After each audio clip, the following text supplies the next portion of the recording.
আজকে খুব সকালে ঘুম থেকে উঠে পড়লাম। তার কারণ হচ্ছে ব্রাজিল টিমের খেলা হবে। এইদিকে তো আমাদের বাসার সবাই আর্জেন্টিনার, শুধুমাত্র একজনই ব্রাজিল। ভাবলাম এত সকালে যেহেতু ঘুম থেকে উঠে পড়লাম, তাই হালকা পাতলা কিছু নাস্তা করতে করতে খুব সুন্দর করে খেলাটা এনজয় করি। হ্যালো এভরিওয়ান, আসসালামু আলাইকুম। আশা করি সবাই ভালো আছেন। আলহামদুলিল্লাহ, আল্লাহর রহমতে আমরাও ভালো আছি। যখন ব্রাজিল প্রথম একটা গোল দিল, তখনই নাফিসা বুড়ির নাচা শুরু হয়ে গেল। তার কারণ হচ্ছে নাফিসা বুড়ি আজকে হচ্ছে ব্রাজিল ছিল সাপোর্টার হিসাবে।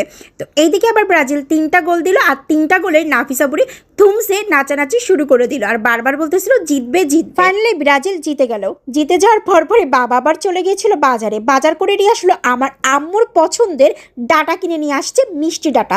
প্রায় 4-5 বছর পরে ডাটাটা আম্মু দেখে প্রচুর পরিমাণের খুশি হয়ে গেল। আসলে আম্মুদেরকে না অনেক কিছুতে খুশি না করা গেলেও সিম্পল কিছু জিনিস দিলেই কিন্তু খুব বেশি খুশি হয়ে যায়। যেমন আমার মা তার পছন্দের একটা সবজি কিনে নিয়ে আসছে, তাতেই সেই ঈদের থেকে বেশি খুশি হয়ে গেছে। শুকর আলহামদুলিল্লাহ। আর এই ডাটাগুলো আসলে গ্রাম অঞ্চলে অ্যাভেলেবেল পাওয়া যায়, বাট ঢাকার শহরে কিন্তু এই ডাটাটা খুবই কম পাওয়া যায়। প্রায় 4 বছর পরে খুঁজে পেল আমার বাবা। এইদিকে আবার বাবা আমাদের পছন্দের সবার জন্য জামরুল নিয়ে আসলো। যেহেতু গরমকাল, আর এই গরমের সিজনে কিন্তু বিভিন্ন রকমের ফল পাওয়া যায়। জামরুলটা খাওয়ার পরপরই দেখলাম প্রচুর পরিমাণে মিষ্টি। যাক আলহামদুলিল্লাহ। আগে একদিনও বাবা কিনে নিয়ে আসছিল, বাট অত পরিমাণে মিষ্টি ছিল না। এদিকে আবার ডাটাগুলো খুব সুন্দর করে ধুয়ে পরিষ্কার করে দিল। আমি একদম কড়াইটা বসাই দিলাম। যখনই তেলটা গরম হয়ে গেছে, তখন রসুন বাটা, পেঁয়াজ বাটা, আদা বাটা, জিরে বাটা দিলাম, আর দিলাম বাটি ভর্তি শস্য বাটা। তারপরে দিয়ে দিলাম 1 বাটি কাঁচামরিচ বাটা।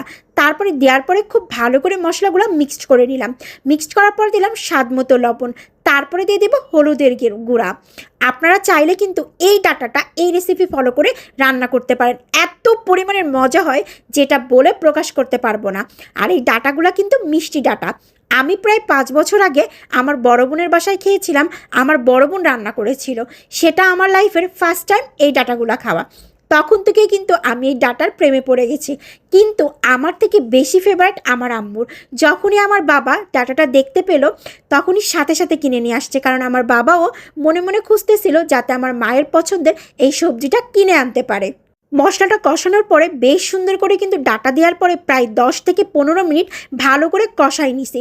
কষাই নেওয়ার পরে ডাটা থেকে যে পানিটা বের হয়েছিল, সেটা দিয়ে কিন্তু already data half cook complete হয়ে গেছে। আর ডাটাগুলো এত ভালো পড়েছিল যে একদম 10 থেকে 15 মিনিটের ভিতরে ডাটা সিদ্ধ হয়ে গেছে।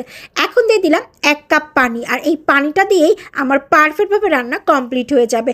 আমি আর 5 থেকে 7 মিনিট যদি জাল করি, আমার ডাটা কিন্তু রান্না কমপ্লিট হয়ে যাবে। 5 থেকে 7 মিনিট ভালো করে জাল করার কমপ্লিট হওয়ার পরই